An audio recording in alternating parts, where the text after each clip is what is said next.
നമസ്തേ സ്വാമി ശുഭോദാനന്ദ. നമ്മളൊരു വീഡിയോ നിങ്ങൾക്ക് ഇപ്പോൾ ഇതിൻ്റെ കൂടെ ഇട്ടിട്ടുണ്ട്. ആ വീഡിയോ നിങ്ങൾ ക്ഷേത്രത്തിൻ്റെ ഓരോ ഭാഗങ്ങളാണ് നിങ്ങൾ കണ്ടു കാണും എന്ന് ഞാൻ വിശ്വസിക്കുന്നു.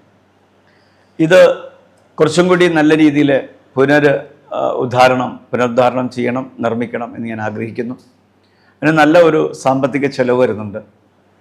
അപ്പോൾ തീർച്ചയായും നിങ്ങളുടെ എല്ലാവരുടെയും പങ്കാളിത്തം അതിലുണ്ടാവണം, നിങ്ങളുടെ സഹകരണം ഉണ്ടാവണം. നിങ്ങൾ കണ്ടുവല്ലോ ശ്രീനാരായണ ഗുരുദേവൻ്റെ മുഖം കുത്തിയ ശിവലിംഗ പ്രതിഷ്ഠ, അതുപോലെ താഴെയുള്ള ശിവലിംഗ പ്രതിഷ്ഠ. അത് ധ്യാന കേന്ദ്രമാണ്. പ്രത്യേകം എനിക്കിരിക്കാനുള്ള ഒരു ഗുഹയുണ്ട്. ഇവിടെ അനവധി കുഞ്ഞുങ്ങൾ പഠിച്ച് വളർന്ന് അവരെ വിടുന്നുണ്ട്.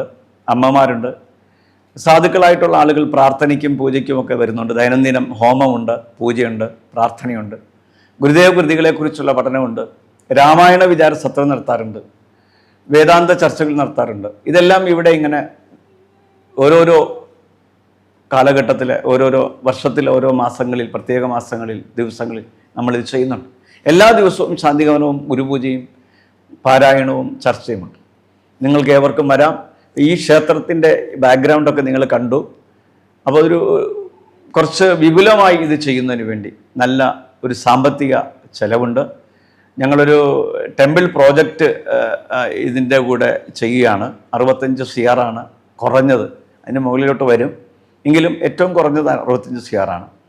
നല്ലവരായ നിങ്ങളുടെ ഏവരുടെയും, കേരളത്തിൽ മാത്രമല്ല കേരളത്തിന് വെളിയിൽ, ഇന്ത്യയിൽ എവിടെയും വെളി രാജ്യങ്ങളിലൊക്കെ ജോലി ചെയ്യുന്ന നല്ലവരായ എല്ലാവരുടെയും സഹായ സഹകരണം ഉണ്ടാകണമെന്ന് ഞാൻ പ്രാർത്ഥിക്കുന്നു. നവംബർ 3 എൻ്റെ ജന്മദിനമാണ്. അന്ന് നാട്ടിലും കേരളത്തിന് വെളിയിൽ അടുത്തൊക്കെയുള്ളവരും എത്തിച്ചേരാൻ പറ്റുന്നവർക്കെല്ലാം അന്നേ ദിവസം വന്ന് ഇവിടുത്തെ പ്രതിഷ്ഠാ വാർഷികവും ജന്മദിനവുമാണ്. അതിലൊക്കെ പങ്കെടുത്ത് ഇതിൻ്റെ നിർമ്മാണ പ്രവർത്തനങ്ങൾക്ക് നിങ്ങളുടെ ചെറിയ സഹായം ഉണ്ടാകണമെന്ന് അപേക്ഷിച്ചുകൊണ്ട് എൻ്റെ വാക്ക് നിർത്തുന്നു. ഓം ശാന്തി.